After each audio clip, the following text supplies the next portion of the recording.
just like our chat, I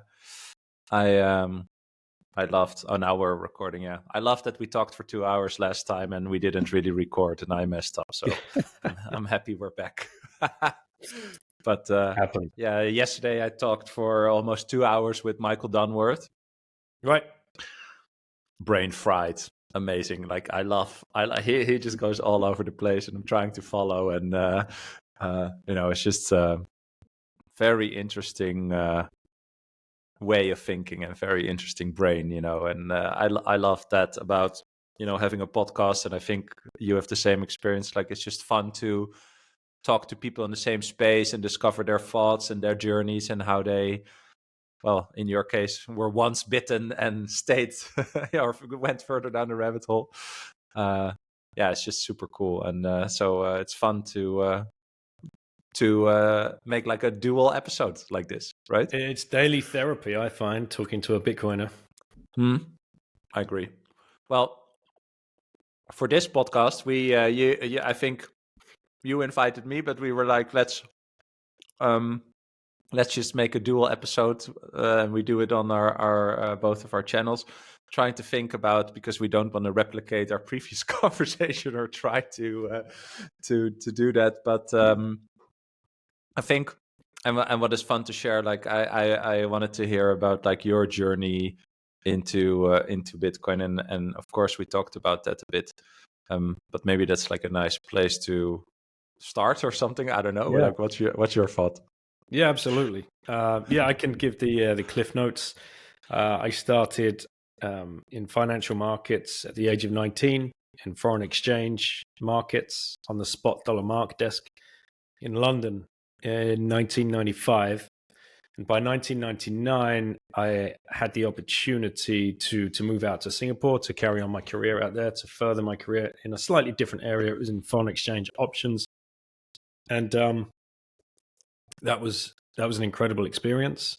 What was supposed to be a few years turned into 15 years. And my wife and I got married over there. We moved over there together from the UK, and we came back and we got married, but we had all of our kids over there, our 4 children. And in 2013, I read a book called The 4-Hour Workweek by Tim Ferriss, which made me think about life completely differently. And I realized that I had painted myself into a corner, into a career, which I thought was a great career, was paying great money. And I thought I was winning at the game of life, and realized I was losing. I was losing everything. I was losing my time. I was losing my energy was being expended, was being completely corralled by somebody else for somebody else's gain. My kids were losing because their father wasn't around hardly ever. My wife was losing because I wasn't there to help support the family. And I was losing because mentally I thought I was doing absolutely everything I could to support the family, everything I could to build a good career, everything I could to follow this social construct of keep your head down, do good work, get a job, get your promotion, climb the corporate ladder, get the 2.4 kids, get the white picket fence. I was doing all that stuff. It was all good, and I was good at it. But no way in the world were we what you could ever, describe as, fully content. There was always worries. There was always stress. There was always, anxiety. We were always running 1,000 miles an hour just to stand still. Did you feel free? If you look back, did you feel free if you look back? No. Completely trapped. Totally trapped. In that moment also, or only when you reflect? No, in that moment too. I knew we were trapped. I knew there was, I was just thinking, daydreaming 10, 15, 20 years ahead when I could finally walk away, do the big retirement thing. Finally, the time would be mine. Then I could spend my time on the golf course and whatever else. But guess what? The kids would be gone, and I wouldn't have seen them. And this is what many people suffer with, like the biggest regrets in life as they even come to like 50 or 60. It's like, I didn't spend any time with my kids. Whoa. But it's even worse when you hit your deathbed and you're reflecting on your life and you realize how your time on this planet had been completely controlled since the age of 3, 4, or 5 when you entered into the the schooling system. That's it. It's all over. It's all over from there. Like somebody else is running your time, and you are not free, and you're not able to make your own decisions or your choices. You're not allowed to have free thoughts. You're not allowed spare time, and you're certainly not allowed to express your creativity. You're shackled into that system of the education system 15, 20 years, and then straight into a corporate role if you're lucky, because that's all the kids want to do. They want to get out there, become bankers, lawyers, surgeons, doctors, all the big fancy jobs. Nobody wants to take the risk, perceived risk of starting their own thing, starting their own business, expressing their creativity, filling a gap in the market. No. That's just for those weirdo entrepreneurs. There's only a few of those amongst us, right? There's probably 1 in 100. I know we all are. This is our natural state is to be entrepreneurial. Our natural state as human beings is to solve problems. We're problem-solving machines, and this gets beaten out of us. And so there I was reading this book. I'm like, fuck, I can't have this. I was 36. I can't sit here for another 20 years just wishing this away. And what happens, even if I might get fired in 18 months' time. Who knows? Who knows what, market conditions could happen. How many people lost their jobs between 2020 and 2022? No fault of their own, just gone. Thank you. See you later. But our business has to close, and that's the end of your job. You did everything right up until that point. Then you got rug pulled, from situations that you just couldn't control. So in general, we decided, I feel that this is a team, right? A team of understanding the different external forces that control your life, but also your thinking, right? And that once you start peeling away that, then you discover all these things where you are actually not even aware of the fact that you were unaware that you were participating in something that you actually or never thought about, like, where did I sign up for this, right? Yeah. Or why do I think this? And also where some people realize, well, what I think about this is the total opposite of what I was participating in, right? I see that as a common theme, that once you see that all other people are no different than you, why are they controlling my life? Yep. Why are there things in place that control my life? And a great example of this, of how we've had the wool pulled over our eyes to engage in behaviors that we would never even ever consider, but now think is just commonplace and perfectly fine. And that would be, so a perfect example of this is, taking out a loan or a mortgage to buy a property. Yeah. That's the only way you can buy a property, right? That's we've been backed into the corner to do this. And everybody thinks that is perfectly okay. This is a perfectly okay way to behave. And so would you willingly debase the purchasing power of everybody else around you by counterfeiting money into the system? Well, I would say no, you wouldn't, because you're a good human being. Everybody listening or watching this is a good human being. But that's literally what you are doing, all of us are doing, when we enter into these agreements with the banks to take out a mortgage for a house, or a loan for a car, or a loan, buy something on finance, for your house, and you sow for, or whatever it is. So what is happening there when you take out that loan, you enter into that mortgage agreement. You validate the game that they are playing, exactly. Actually, right? Yeah. You validate, you green light the bank to counterfeit money on your behalf into the system, which inflates the monetary supply, which debases the purchasing power of everybody else around you. And the default answer to this from most people is, well, everybody else is doing it, so why shouldn't I do that? So now you enter into this zero-sum game, and we every time we do that, we are perpetually inflating the monetary supply, which is debasing the purchasing power of our currency, which is pushing the prices of everything else that we need up against us. We've been tricked into it. It's very clever. Very clever. So now who owns all of the property? 100 years ago, 150 years ago, or 2 or 3 generations ago, the people would have owned their own property. Sure, they were paying land tax, and we can get into whether or not you ever own anything, but they would have owned the property, right? Until this idea of let's flood the market with cheap money and cheap mortgages, so now somebody can afford a nicer house or a better house. But the only way they can afford that is to take the loan and the money from the bank. So who owns the property now? All the banks. Very few people own their own property. So we've had this transfer of ownership from property, from homeowners. Maybe your great grandfather owned his actual house, then your grandfather maybe owned that, but then your mum and dad didn't, and then you certainly won't. So it's been a gradual march of this transfer of ownership of private property from the people who actually need the roofs over their heads to the banks. And how do the banks get that? Well, they offer you this dangled carrot. And then you enter into this contract of, well, we need a deposit of real money that you have actually expended energy to get. Yes. 50,000 euros, let's say. Your life savings. I tell you what, you give us your life savings, we'll counterfeit the rest, and then you pay us interest on the counterfeit money. How does that sound? Like they make double money almost. Yeah. Right? Yeah. That is pure usury. In the purest form of usury, that is criminal, that is immoral, that is illegal, but somehow they've managed to write loopholes around the legalities of this and tricked everybody into participating in this awful game of zero-sum outcome where everybody ends up poorer, including you. You think you've got the house, but you don't. And they can take it back whenever they want, and they can change the interest rates on you whenever they want. And is this as simple as like not teaching you? Because I think you can only come to this realization. I also can think about like people who listen to this.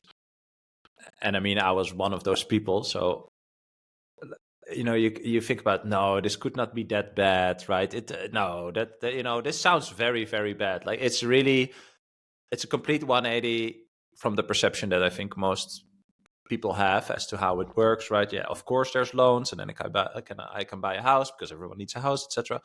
Right? But once you if you don't know it, right, then what you just said sounds very foreign, right? Sounds very far away, and also as you said, right, like if you think of yourself that you're a good human being and you would never exploit a system if you found like a way to corrupt it. The reality, and it's not an opinion, is that other people do, right? So just because you think that you would never do that, because you think you're righteous, doesn't mean that other people would. And of course people would. I mean, you have kids, I have a kid, like the whole self-preservation thing, like give me food first, that's just in everyone, right? And I feel like it's not acknowledging that. You're kind of fooling yourself in a sense, right? Just because you don't want to adopt that reality, that's where you stay in, well, almost a dreamland, in a sense that you're just like unaware of how it actually works, right? And I mean, like when I say I was the same, like I was 30 and I was working at a bank and I had a mortgage and I had no clue how it worked. And then I had a colleague who told me, did you know that the money in the bank is not yours? And I said, sorry, what? And then we had a lunch for an hour and he explained to me like how banking works. And then I thought, wow, that's a great business model for banks, but I'm an idiot. Like I was like happy to learn, but also like, dude, like you're participating in a system that you have you don't even know how this works. And you're happy with the house, but on the other side, as you mentioned, like you were also trapped in a sense in an agreement that you just don't understand, and I feel that like when you think about that more and more and more, then at one point you feel you understand that is taking away your sovereignty and freedom in a sense, right? Because if you go further in getting loans, or you have a house, you have kids, or maybe some people lease a car or whatever, like you are just further down that path, and it's also way harder to actually backtrack that and get out of that, right? What was your role within the bank? I was working as so my background is in like building startups and new digital businesses. So I was working in like the innovation department, guiding, helping teams to explore new ideas and build them out, etc. But I was so in different business lines, they had different innovation teams, and I was at risk.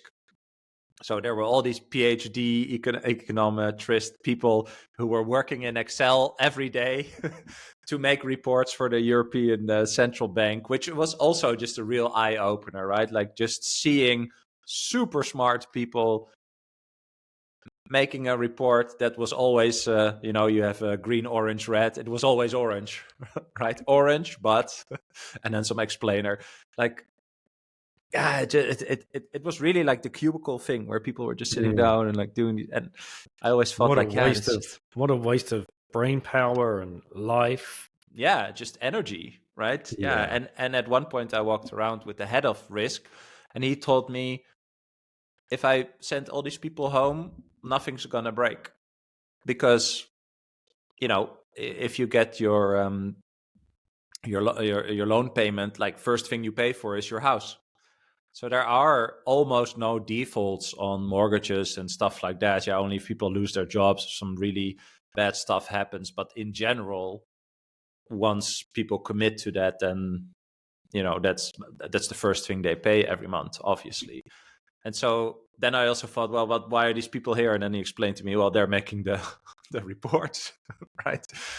Yeah, it's just a sad scene. So that time for me was really interesting to learn about how it actually worked, actually realizing that I had no clue and that I was participating in something that I just did not understand. And then also seeing these people who were obviously very smart, but chose to be in this career, as you also said, right? And then you see like these bosses, like the golden cage in banking, like all that stuff is real. Like I met people who had 2 houses and a boat, and then we're like, I'm not going to fix anything. I'm not going to stick my head out. I don't want to have my head chopped off inside here. Like I don't want to be fired because I have all these other obligations and loans and stuff. And so it's kind of like, I think it can start with the right incentives, right? If you start your career and you want to contribute to something, but along the way, the reward system changes that to very perverse. It turns around basically, so that what made you get there will also, if you continue like that, it will also make sure you you get removed from that place, so you stop being, the different thinker or the innovator or the whatever, because then it's not it's unsafe to do that basically, and you're never yourself.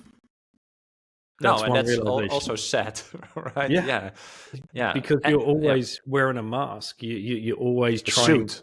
I didn't wear the suit, but the suit is I think the visual example of that.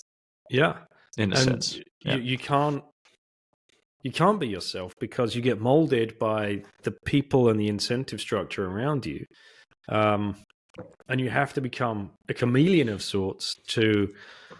You're one person with your peers, you're another person with your customers, you're another person with your higher ups, then just being yourself, like, showing up every day and being yourself and adding value to something that you actually truly believe in. Instead, you're adding value to something just to get by. And like the psychological drain of that. People talk about burnouts all of the time, and it's just because you're doing the same monotonous bullshit every day that you are not finding any kind of value in. And it's also not challenging because it's people can play around, these political games and like just fuck around basically, because the business model of this is so damn good, right? Like it's fascinating that you have banks with thousands of employees where, if you just have to manage the pile of money that you loan out and calculate the risk and do the payments, etc. I don't think you need more than 100 people to run just multi-billion mortgage portfolio, right? Like it's a very simple business model, very clear. And I think on one side, to be honest, like it does,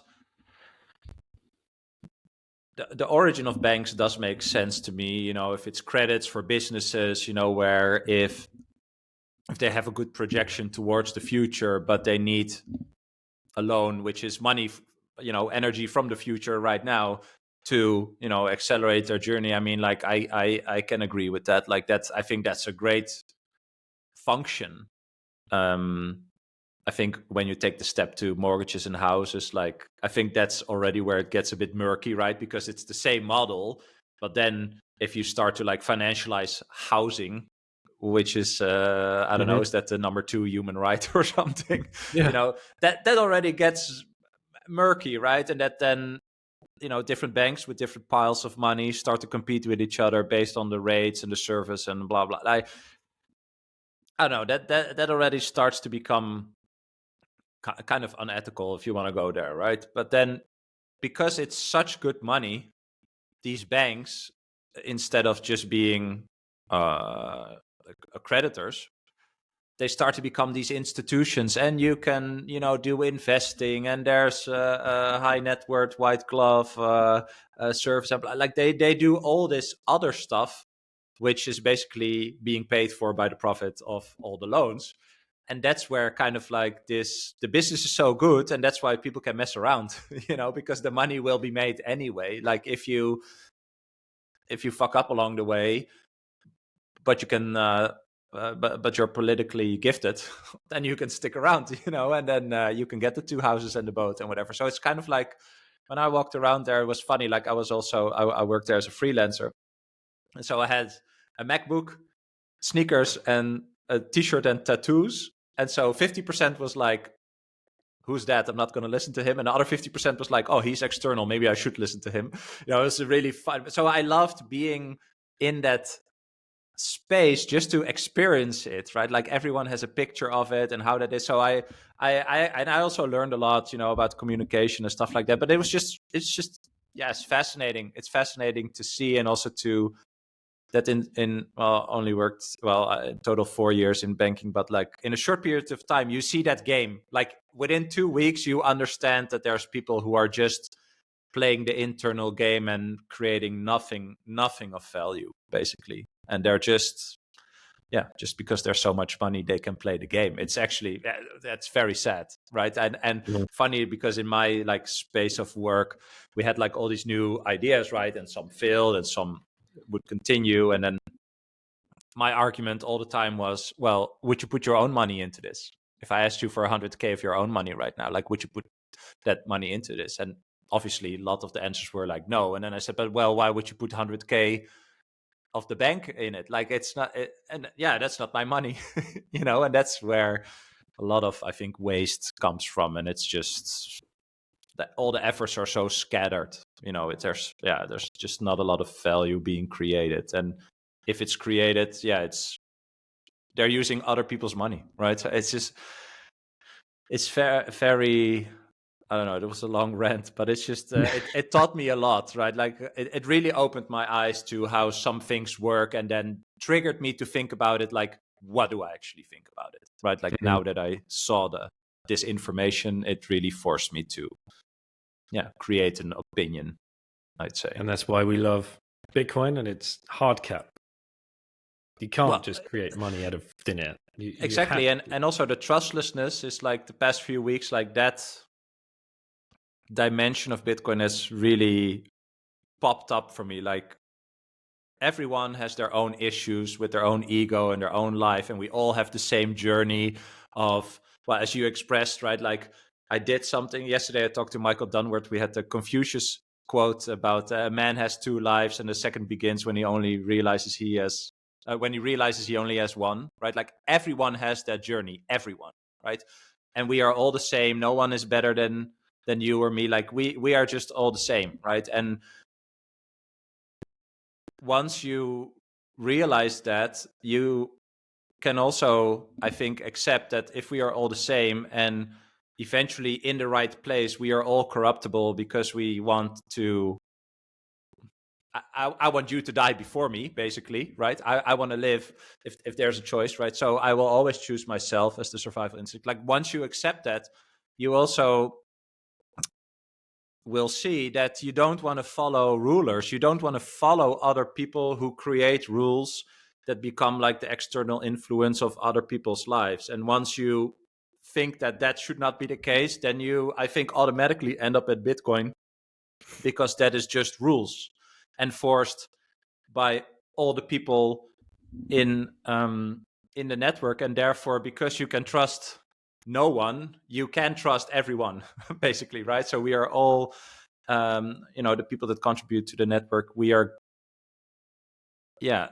accepting that we should trust rules and not rulers, and that is something that has really become like a main point for me that I find very fascinating. Like I feel that Bitcoin in that sense is way more kind of like a personal journey and understanding of life and incentives and stuff like that than the technical part, for example. Yeah. How's that for you? Oh yeah, for sure. For sure. Like, so you have this 21 million hard cap, and that's a thing I think most people struggle with because of they've spent their whole life, being gaslit by Keynesian economics. And a lot of people think, well, there's not enough Bitcoin to go around for everybody, so it's going to fail. Then you have the conversation, well, it's digital, so it can be divided down to 100 million units. So, you are now looking at whatever the number is, 2.1 quadrillion, whatever the 21 or 2.1, one of the two. Yeah, exactly. Yeah, I don't know. There's too many zeros to even comprehend. So there's plenty, but also, if something is scarce, it's worth working for. So you have to be creative and add value, and therefore you can capture value. Right? Exactly. Yeah. And you can't just create more of it out of thin air like we can in the banking system, as we've just been discussing. So under such a system, the reverse would happen. Prices wouldn't go up forever. Prices would go down forever. And that's when you lose a lot of people again, because no, this can't be true. Like that. What a world would that be? Everybody would be poorer. You're like, huh? Like what? But then people are looking at price, right? I think that's the trick. People are looking at the unit numbers, the price of stuff. I think that's the deception, is in the numbers and the height of the numbers, and that represents value. Sorry, I didn't want to interrupt you, but that no. And getting stuck on looking at the price of Bitcoin priced in euro terms or dollar terms or pound terms, whatever it is. You get stuck looking at that number, and you're still trapped in this fiat mindset of, I'm going to have lots more dollars. Well, that's great, but everyone's going to have lots more dollars because they keep printing it. And that just still means the prices of things that you want and desire are going to go up priced in that, but they're going to go down priced in Bitcoin. Yeah. And then when you turn it around, if you think about just priced in Bitcoin, if you think about Bitcoin is just a protocol that just is like the meme of one Bitcoin is one Bitcoin. That's the whole point. $1 is not $1. Yeah, maybe now, but now not anymore, right? Like 3 seconds later, it's already different, right? And so Correct. a dollar because in 1980, in that last 3 seconds, another mortgage has been written somewhere. Exactly, right? So the dollar in 1980 is not the same dollar as the $1 now, and I think that in general, when we talk about Bitcoin or trying to educate people, right? Because as you mentioned in the beginning, all this stuff, it's never talked about. Even when people do a master in economics, I have some people on Twitter that reply to me and they say like, oh, Bitcoin is fake money, this and that, blah, blah. And then I ask, what is money? And then I get replies like, well, I'm a master of economics and I couldn't tell you. And then I think like, wow, sorry, what? But so we don't get, we're not being taught this, right? And so forgot where I was going, but like the money thing, like we don't know what is money, and we just look at the one thing, one USD is one USD, but it's just not true. And it's still kind of laughable sometimes when people say like, oh, Coca-Cola, whatever, was $1 in 1980 and now it's $3. Okay. Like nobody asks a question why that is. Right. And yeah, I find that angle fascinating. I think that angle is very important to hopefully show people that something is really wrong, Absolutely. right? And that we have to talk about the problem more or less. We think or we know that Bitcoin is the solution, but that is not, I think, where we should start. Like this definition of inflation that people believe, they actually believe what the central bank says. They actually believe that a little bit of inflation in the economy is good for the economy. Like an economic PhD will word for word repeat that to you. Yeah. And like you said, they don't know because they haven't been taught. They've been taught what they need to be taught to keep this game afoot. And here we go. I went to the. It's a Ponzi. Yeah, it is. I went to the homepage of the Bank of England the other day. It's like a knowledge Ponzi. Funny. I tweeted this. Let me pull this up because this is what's actually said on the Bank of England's homepage. Here we go. Inflation is a measure of how much the prices of goods, such as food or televisions, and services, such as haircuts or train tickets, have gone up over time. It literally says that on the landing page of the Bank of England. I mean, that is a lie. The actual definition of inflation is an increase of the monetary supply, not an increase of prices. The increase of prices is a knock-on effect of increasing the monetary supply. Now they go on to say, after that, here we go. The money so they then go on to talk about quantitative easing and increasing the monetary supply into the system. Quote from the landing page of the Bank of England: the money we used to buy bonds when we were doing QE did not come from government taxation or borrowing. Instead, like other central banks, we can create money digitally. They're not even hiding it. Yeah. It's there. Translation, I bought something of perceived value without actually creating value. That's translation, what they say, we counterfeit money. Like Yes. we literally counterfeit money. The Bank of England may as well just say bankofengland.co.uk, your local money counterfeiters.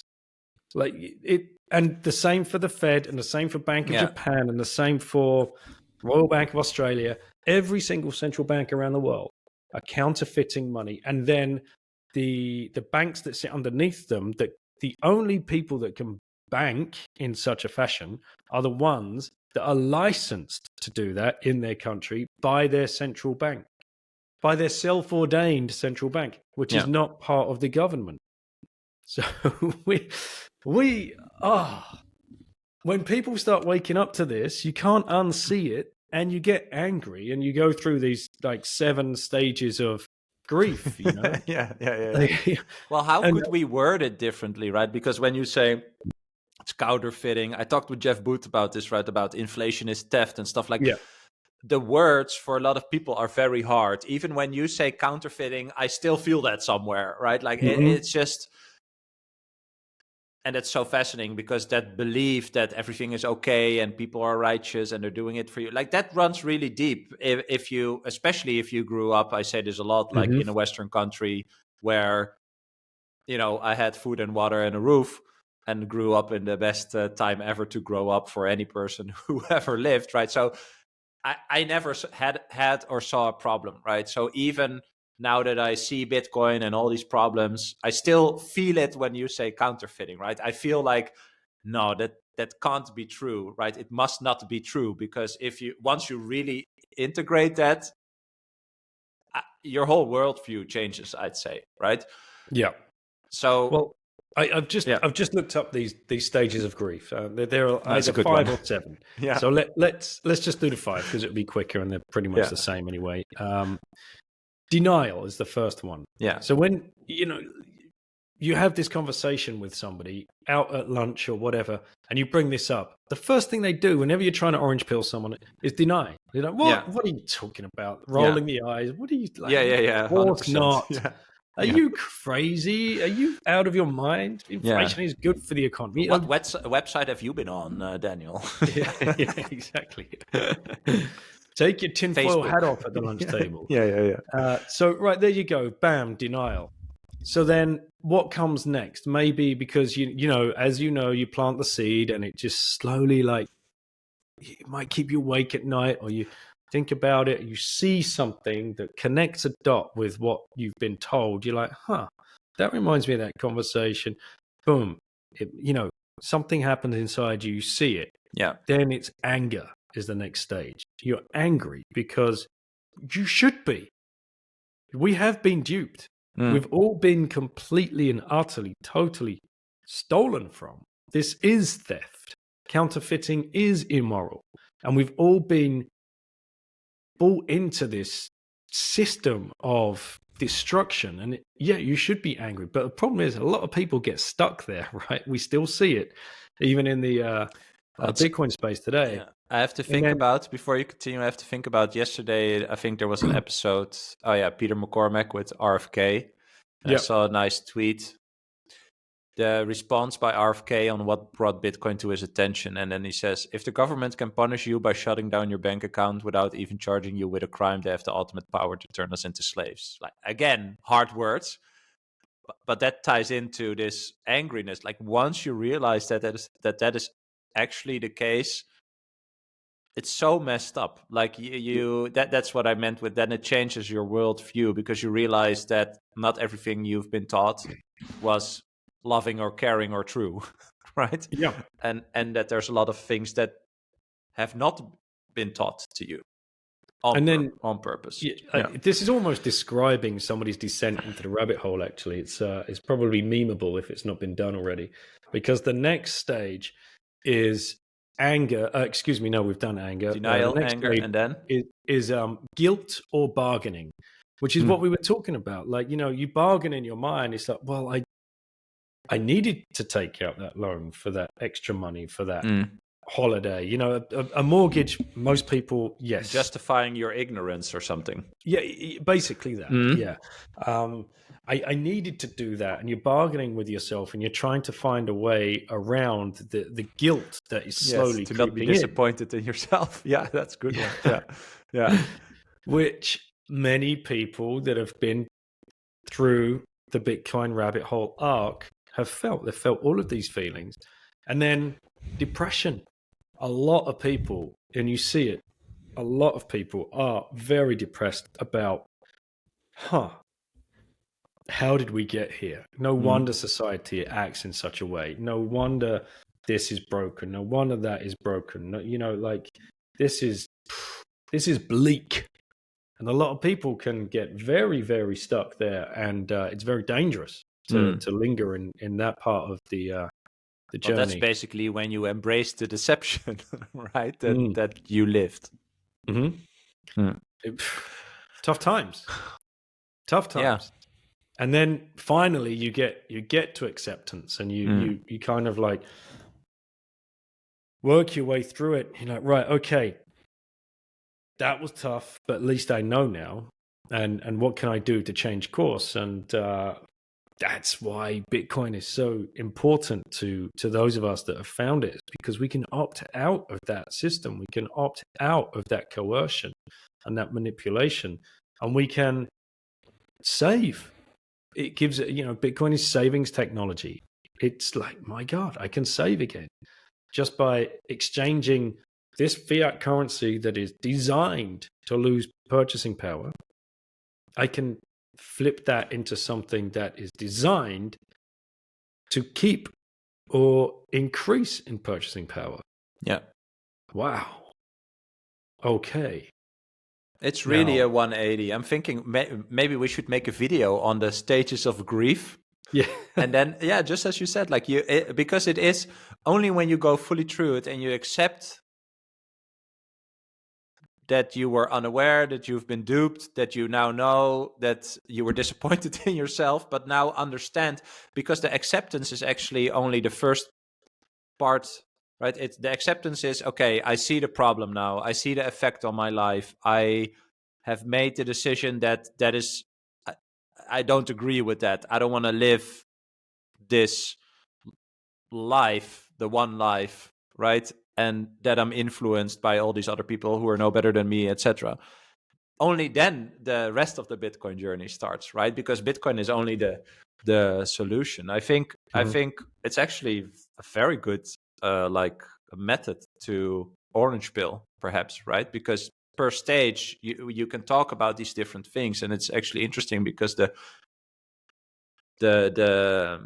denial is only after you heard the facts, right? It's all a personal journey. It's not even about the facts. They come before. It's really a personal journey, and then after that you can research, a new subject, Bitcoin in this case, right? Yeah, it's just now that you share this, I think like that. I think that's a great idea also, because you're not gonna orange pill people with facts. No, they're not going to help them see the problem just with the facts, right?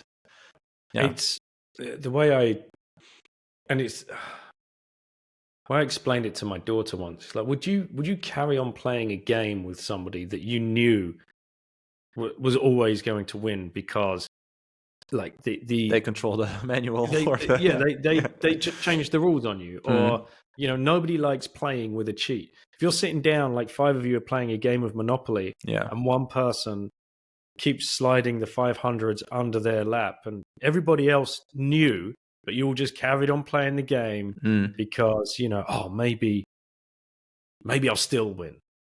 Like, no, you're in zero sum. Like, you are going to lose. It's funny because it's like I don't know if this is like a thing, but I feel like if you are a righteous person, or you have your morals in order or something, so to say, then when someone breaks that, let's say in this little game example, it takes some strength to actually believe in those morals at that, like, a confrontation moment, and then like act upon it, right? But the weird thing here is that if you don't act upon it, you actually condone it, right? And you never test yourself on your own beliefs, because you can think the beliefs, but if you don't act, it's worthless, basically, because you still allow the other person to cheat. So it does take some courage, in a sense, to actually live your beliefs in a moment of confrontation, even in a Monopoly game, right? I think that's a great example. But what if it's a bigger game, and the person who is changing the rules to benefit themselves is actually pretty faceless, or very far away from you physically, or like, I cannot drive to the central bank right now and knock on the door and say like, hey, can I talk to Christine? Like, that is just unrealistic, right? So, but she is the cheat at the table. Yes, exactly. Or, well, the head of the gang of cheats. But yes, right. That's great. And so, if we translate that into, okay, you can probably not reach her. You cannot ring the bell and say, "Can I talk to her?" So, what are ways to live those beliefs? Is to do the inner work first, and then act. You can get up, and you can walk away from the table. Just walk away, and that's what you do when you buy Bitcoin. You're walking away. You are saying, no more. I'm not playing this game anymore. Why would I sit here wasting my time playing this game when I know you're cheating? When I know it. I've seen you cheat. I know what you're doing. I know how you're doing it. I'm walking away. You just get up. But is this where we take the step to, like, the bread and circus, distraction, low vibration, all that stuff? I think so, right? Because if you understand or feel, right, we see all the TikTok and short videos, of people who have degrees, but make $16 an hour when they're a teacher and whatever.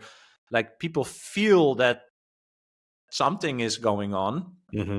They're not acting upon it.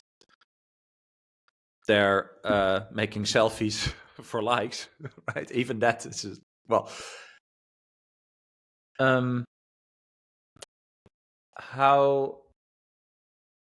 How can we help people be more aware that they the only thing they can do is act, right? Like you have to start moving in a sense, right? Move to another system.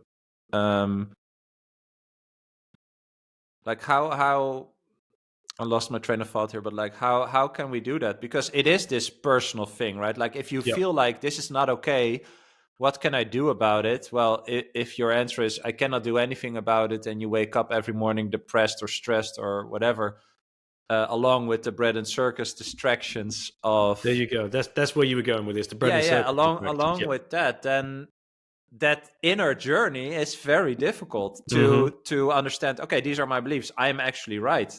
Holy shit, this thing outside of me is corrupted. I have to move. I have to do something, right? But I feel that the bread and circus part is part of keeping you away from that, inner work or realization, however you want to call it, to actually get to the point where you believe yourself, basically.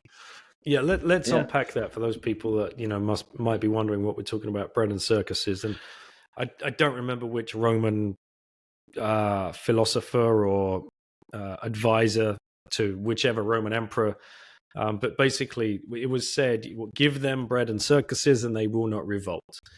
So basically make sure you've got some kind of cheap form of food on the table. So even today we have subsidized bread in most countries, and we're monocropping wheat at ridiculous rates, just to make sure that there's enough grain to keep bread, for example, on the table, or all of the derivatives. Well, now you're not starving and you get happy dopamine feeling from crazy fights in the Colosseum, and they had lotteries and clown shows and whatever entertainment, whatever you want to say is circus. And the circuses today are all of that. All of television is a circus. All of politics is a circus.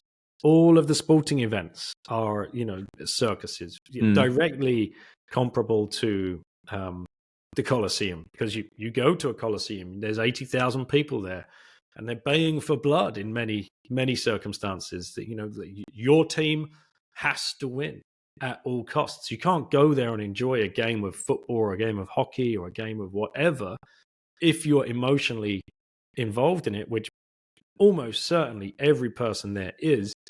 And wow, there is 2 to 3 hours of your life completely and utterly, totally controlled. Your emotions are raised. You're not thinking clearly, and you'll go home and you won't think clearly. Your attention is on something that is made up, basically, right? You're certainly not thinking about 21 million hard cap and finite digital scarcity. Exactly. You're not. It's fascinating how we can trick ourselves, right? And also I feel that it's important for us when we have the feeling that we see Bitcoin, we see the problems, etc., that we do still discuss with compassion, because we were also and are still in some fact, like as I just said to you, like when you use a word like counterfeiting, I still feel it, right? So I'm still kind of trapped in this old thinking and identity and stuff, right? Like I feel that once we talk about this, it should be with compassion and like understand that yes, we are all easily trapped with food and dopamine, basically, right? Like that is just that's just how it is, right? It's no one's individual fault. And then how do you break out of that? Well, this is something that a lot of Bitcoiners have talked about before. So many people have changed what they eat. They've changed their diet completely. They've changed their lifestyle completely. And I've seen so many accounts of, and I felt this myself. I have not watched a full game of football. I used to watch football. I used to be a season ticket holder when I was in the UK. Football, soccer, for you American listeners, used to take up so much of my time and energy and money as well, that was all I was ever talking about. And this is such a reversal in my mind. It's like, I look at it now, it's just a pure distraction. I can actually sit down and watch a game of football if I want to, without being that emotionally tied to it. But to be devil's advocate, right? If people hear this, they would say like, yeah, but come on, Daniel, I can have some fun in my life, But of course. isn't that the whole point? The fact that you need fun in your life, what? Like that, Yeah. that's already a very interesting sentence, don't you think? Like, okay, so my life is not fun, so I'm escaping to have fun. If you think about why is my life not fun, maybe then you end up, at the money problem in a Yeah. sense, right? So, but that is maybe also the denial instinct, like, yeah, but I should have fun. I mean, like, what are you talking about, man? Give people their football game on Sunday. They're not wrong. They're not wrong, right? But I feel like that's already. I agree with you, but I think it's interesting how what the perceived, how people can perceive that. Yeah, it's interesting how it all slowly unravels over time. Yeah. And how you start guarding your time and actually interacting with the things that do truly make you happy and do truly make you you truly are interested in. Yeah. It will expose the things that you are just doing for doing's sake. Yeah, I also feel like you are more conscious of your time when you understand Bitcoin. Like you are conscious of what you spend time on, but also what you spend money on, or if you want to buy more stuff. And like I feel like I've been living really frugal in a sense. Like I think everyone likes nice things in a sense, right? Whatever you like, doesn't really matter. But I've had so many moments where I was like, oh, I want this. Oh no, like, do I really need it? No, not really. Like that is really difference, a real difference in my thinking, I'd say. Like less of this, the whole consumerism, world where you grow up in, and that you also see, I think, in places where people are less fortunate, right, or have less prosperity and stuff. Like that thinking did trickle down like these places. And sometimes when I think about that, like that is very sad. Like that is the purpose of life. Get more shit that you Yeah. don't need. Well, It's that I even like to impress people that you don't like. I love that quote. Yeah, Like, that's perfect. but There's even like a term for it, right? Retail therapy. People will say that. oh really? They'll just go out. Yeah. They'll go out and buy shit they don't need to impress people they don't like, but it makes them feel good in the moment. It makes them feel good when they bring it home and they can display it. 2 or 3 days later, you've forgotten about it, and you're straight back in that loop of depression and anxiety, and you're totally unfulfilled. So what do you need? Fix, basically. I need a bit more retail therapy. So you'll go out and you'll buy another. Like it's just an endless cycle. This consumption era in which we live is, and look at the crap that gets churned out. It's just incredible the amount of products that are out there that shouldn't exist, wouldn't exist under a sound money standard. Have you ever seen that video it's in China or Indonesia or something? It's a warehouse, and they have like all these, not cubicles, but like square, like 25 square meters, like places. And there's women working there. They are live on TikTok and they sell stuff. It's like a warehouse full, and there's someone like walking through it and showing you all these little cabins, all these little studios, and they're just selling crap. It's like AliExpress stuff, and they're selling it on TikTok. And that's like the epitome of the wastefulness of this wrong, like the fiat world, right? And they're just on your phone scrolling, buying stuff. Yeah, it's crazy. It's crazy. But and how, now that we were talking about this, I was thinking about the people that talk about the environment. We need to save the planet, all these things. Like, I think we need to take care of the planet. The nature was here before us, so we have to respect that. I love that, by the way. I think it's in New Zealand. You have like these tribes, and they put nature first. So whenever they think of chopping down a tree to build a house or a road or whatever, like they realize that the nature was there before them, and so they really reflect on if they should actually do that, right?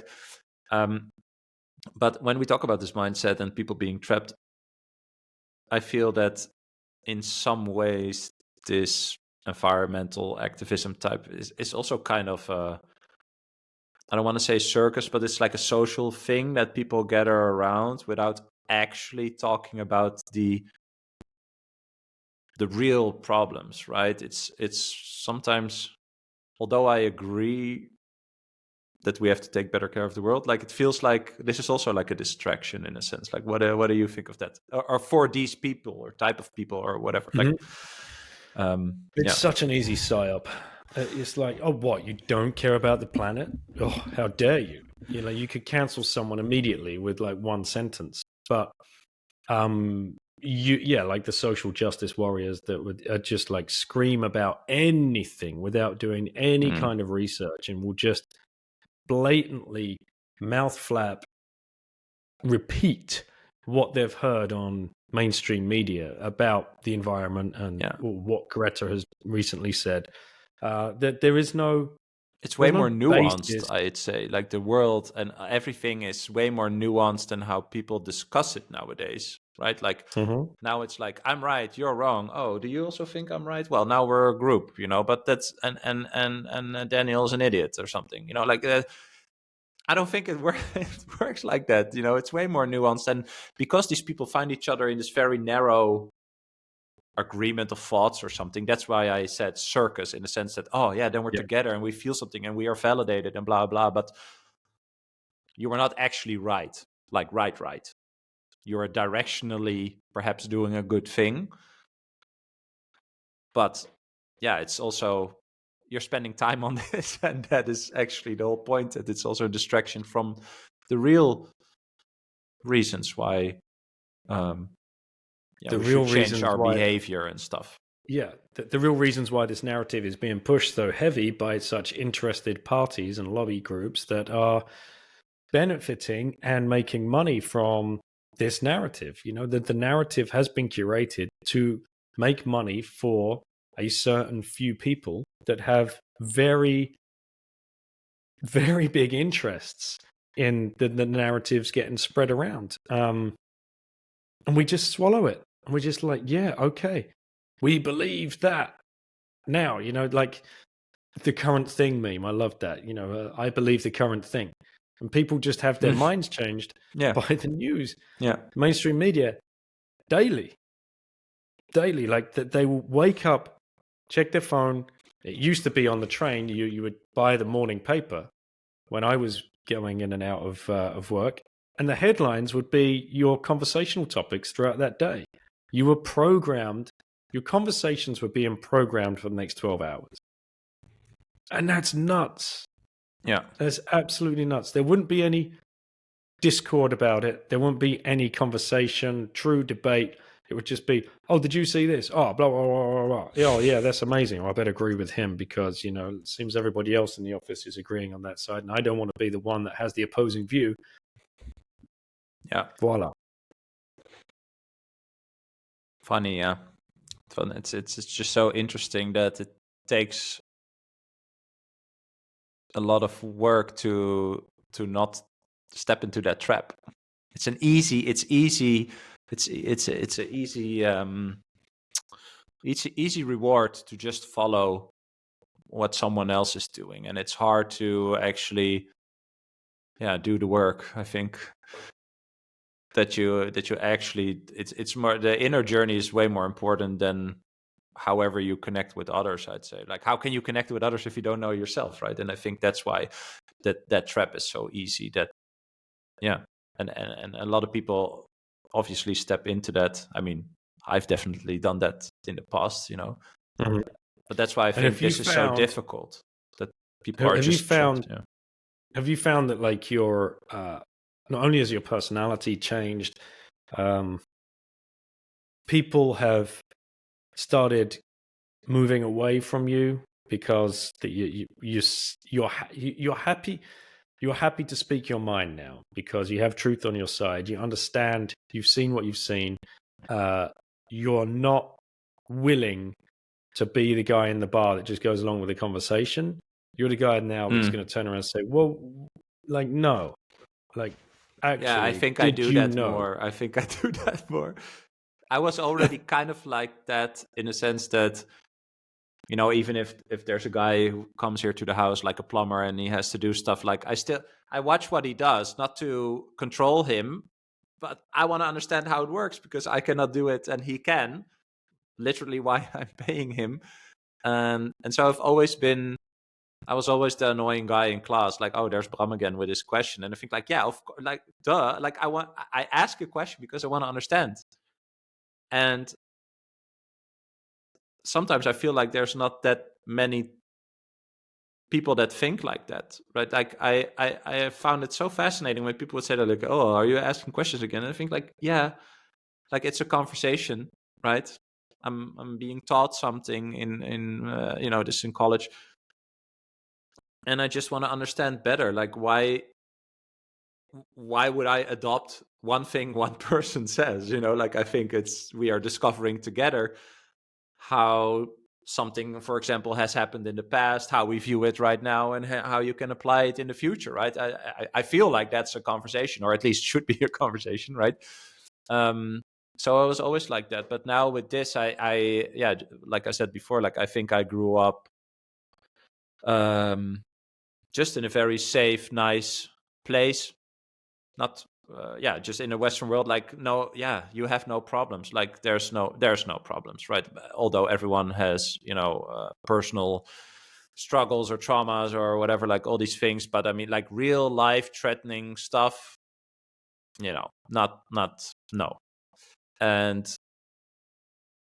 it, after I really understood not only Bitcoin, but actually, you know, what it's solving and all the things that we talked about, I really realized that I could not unsee it. And because I cannot unsee it, I cannot have these simple sound. That's not a nice word, but like these conversations, like I just don't care. I think it's, yeah, I just don't care. Yeah, like, yeah, I used to watch soccer as well. Like I don't watch that. Like I only have internet at home. I don't watch TV. Yeah. I think it's just naturally like you don't get energy from other people. And I feel like in Bitcoin, at least, like how you connect with each other is that, you know, that when you talk to someone who really understands Bitcoin, apart from the subject Bitcoin, you know that they did the personal work that was needed for them to end up to this point. And I think that is what connects people in Bitcoin, that you, whatever your background or experience or whatever, it doesn't really matter, religion, like all these things don't matter in Bitcoin. It's about that personal journey that you went through or still are going through. Like, you know, that as we mentioned before, it takes courage towards yourself, not to impress, just towards yourself. Like, okay, it's me, no one's coming to save me, I have a belief, I see it's not true, I can deny that, or I can investigate it. What you will find, you know, upfront is not fun to experience, right? Because you will go to these grief stages. And once you do that, you recognize and click with people who also did that. And then again, like a religion or any preference to whatever subject is irrelevant, because it's not what it's about. And so I don't know if that's an answer to your question, but yeah, I see that if people don't do that work, you recognize when people are not like that, right? So putting a lot of things on other people or external forces, like not talking about yourself, you know, like your own, or kind of, you know, the reflection talk that we have now is like, you know, this is my journey, that's your journey, and discussing that gives me energy, because I know that I don't know anything, right? But once I talk to someone who talks about, well, this person is a sucker or whatever, like putting the evidence or the reasoning way outside of themselves, then you know that they did not do the work. And that's not a judgment, but yeah, it's just hard to connect with those people. And this is what I think is so important about building out the social layer of Bitcoin.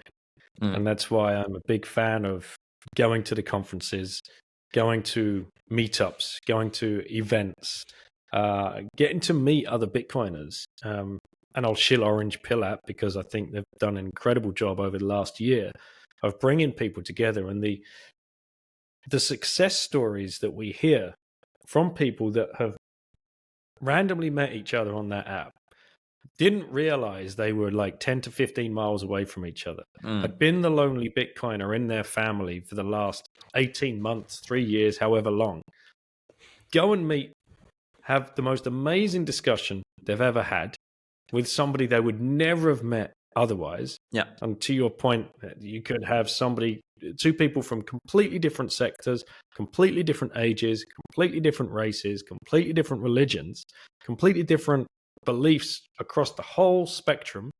One might even be a Manchester United fan and one might be a Manchester City fan. But you bring the Bitcoin element to the table. None of that shit matters. And you will form a relationship and go forward and create a meetup for your local area. Or you'll create a company, or you'll create an article together, or you'll create a podcast together or something to help other people understand, to help your local community understand. Maybe you'll get together and go around and try and orange pill all your favorite bars and cafes. And just, can you please accept Bitcoin? This is how you do it. And then we can put you on BTC maps. And then other people, when they visit the city or this town, they can come and you've just opened up a whole new business line, whole new revenue line you didn't know existed. So you're adding value to the community, but you're also giving yourself the opportunity to bring other Bitcoiners to come and meet you and to come and find you and to build out this social layer. Is huge. Yeah. And it can't go underappreciated. So yeah, more of it, more of conversations like this, more podcasts, more YouTube videos. And it's so amazing to see. I saw one the other day that I didn't even know existed, like Bitcoin veterans. Yeah, three cool. ex-military guys interviewing ex-military guys. Like, this is awesome. Yeah. Like, this is, bring it on. And what's next? I can't wait for the day where we have a high profile. I know it's happened in the States. We've got high profile athletes, but high profile athlete, maybe in Europe, that starts their own podcast and starts bringing on other athletes to either orange pill them, or they are orange pilled and they want to come on and share their story, because their reach will just explode. Yeah. But that is still just building out the social layer of Bitcoin and getting people connected and understanding that there's something going on here. It's good for me. It's good for you. It's good for our community. And all the way back to what you said at the beginning, it's rules without rulers. We don't have anybody telling us what to do, what we can build, what we can't build, what we can say, what we can't say. Okay, maybe maybe your YouTube channel gets shut down or whatever for spreading medical misinformation, but you are protecting yourself with people around you who have who've seen this, have been on the same journey, have the same beliefs, understand the problem at hand, know what the fix is, and are willing to put their neck on the line and educate others. Whereas many people wouldn't. They don't want to stand up. Yeah. They just want to stay anonymous, and that's perfectly fine as well. But these conversations and building out this layer, the social layer, is very, very important as we go forward into the next. Yeah, we got a halving next year. How many people are going to come? How many people are going to come? Yeah. When, so we've got to be ready as a community. We've got to be ready to have all of the tools ready and all of the education ready. And with each cycle, whatever someone's angle is, right? I mean, you have the veterans. I focus on millennials, right? And it's just like, it doesn't matter. And I think I had the exact same experience actually. Like a month ago, I went to Bitcoin Amsterdam conference, my first Bitcoin conference, and like my personal Bitcoin journey has been in a very tiny, like, local social circle, also changed over the years, right? Right now, I think I have maybe 3 people who I actively, meet and talk to. But when I went to the conference and I was in the back of the room of talk by Rational Root, and I was like, damn, all these people like the same thing and are interested in this same thing. That felt really amazing, actually, to see that, right? That And I also talked with Thomas Ferrer about this, that it's just so nice also these conversations to realize that, you know, sometimes you end up in your research or in your challenging your own thinking or trying to be rational, you end up in a place where you think like, really? Is this really how it works? Or is this now really my viewpoint on this, right? And it's hard to accept that, but once you have a conversation and you reflect with someone else and you understand that you're not the only one who's seeing the same thing, like that's a good feeling, because then you see that you can also trust your own like bar of how you are putting in the work and trying to better yourself and challenge yourself. And so yeah, I completely agree. I absolutely love that. For the last 10 minutes here, let's talk about that feeling that you get when you were at the conference. You would have felt an energy, right? Frequency, a higher frequency than you would have done if you were at a new car convention, or a soft furnishing home convention, or whatever, industry. Yeah, it's totally not entertainment. It's not like you have to pay attention if you want to, right? And that's why you're there. If you're at the new car exhibition, you'd think, right, everybody's here for the same reason. I'm going to vibe with everybody here. But you walk around and ignore everyone because you just want to see the cars and you don't care who else is there. Whereas you go to a Bitcoin conference, you end up missing all of the freaking presentations because you're talking with absolutely everybody. That's 100% true. Yeah, and that's also, and I met some people that I only knew from online, and it's just like, I don't know, like you hug each other and it's like a high five. It's just like you already have some sort of mutual understanding, and that is just really inviting to explore further, right? And then again, it doesn't really matter where someone comes from or what else they believe. Like that is fair. I don't know, maybe this is big, but I think like that is what the human connection is about, right? That you connect, literally connect with each other, more in like a spiritual way ish than if you like Men United together, right? It's different. It's not that I'm not bashing on Man United fans or whoever, but it's just a different experience. And yeah, I think that's very, very rewarding, and it definitely does not imply that we know everything. Absolutely not, right? But it's fun and engaging, naturally engaging, to have that connection and then meet other people, and also now with this podcast, I find it interesting to see that because you've been doing a podcast way longer, right? And I'm just starting out, and I felt like, should there be another podcast? And then I thought like, why not? And now I'm doing it. It's so much fun. Like, it's just, I'm meeting people all over the world, and it's just really rewarding, right? So few numbers and all that stuff doesn't really matter, because it's already really rewarding to just exchange ideas, and that's already enough. 100%. All right, man. We've got to. I've just seen the time. I know we both have a hard stop in around six minutes or so. So, if you had one last orange pill left to give to somebody, who would you give it to and why? Who I would give that to? Wow. Well, to be honest, I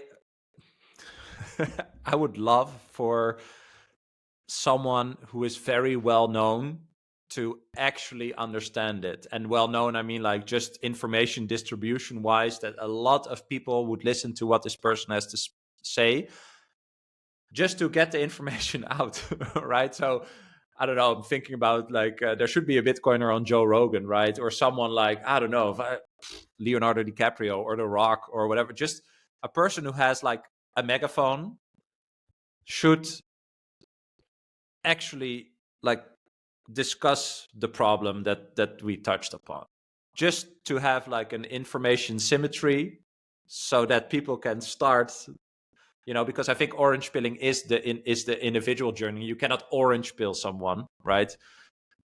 I think that's it's a person's belief. So I think that would be my answer. So explaining the problem, less orange pilling, explaining the problem. You can talk about Bitcoin, but more like explaining the problem, information symmetry from someone or by someone with just enough reach. Because I also feel sometimes that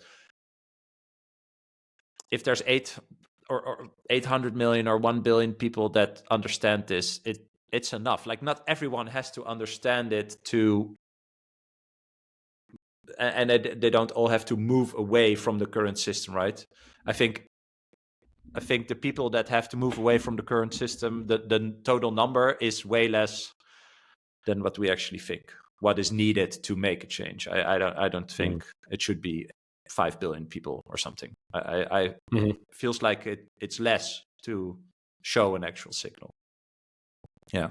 Gradually, then suddenly, ladies and gentlemen. We'll see. All right, brother. Well, people can find you at BramK, yeah, on Twitter, and yes. The podcast is Bitcoin for Millennials.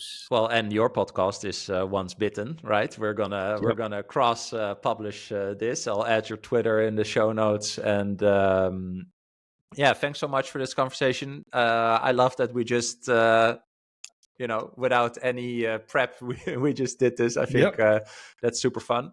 Let's definitely do it again, and maybe we can talk through the stages of grief and connect it to Bitcoin. I think that's a fun thought exercise. I'm looking forward to your PDF presentation. Yes, okay. The rabbit hole journey and 5 stages of grief. And sure. Anyway, enjoy the rest of your day, brother. Great to have another conversation. Cheers.